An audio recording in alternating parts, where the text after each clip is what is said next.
Kira na kay boss, listen.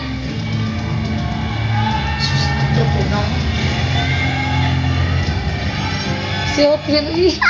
Pura ito nung yapi. Tito Cory and Sir Carlo, please join me here and Bilbil, love ko. honors in announcing kung sino ang first ever grand winner ng The Voice of the Philippines. Oh my God! Stunning. With 57.65%, Good morning, Disney. Good morning, guys. this artist got the highest score from the public votes.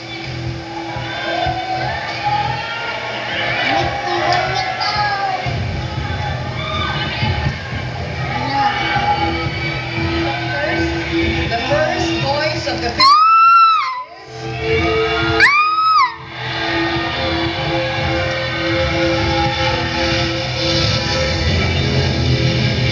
Para sa si Pakita.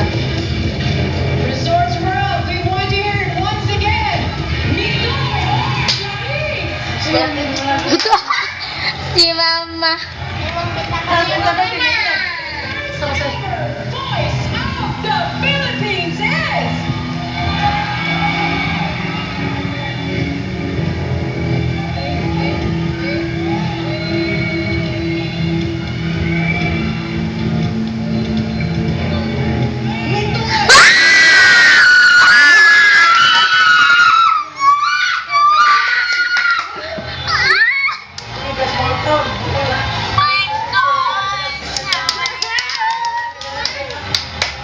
Si Leo.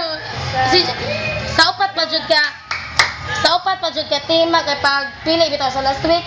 Si Mitoy may uyon ni Leo dito sa kuan coach votes. Lagi ni bangon.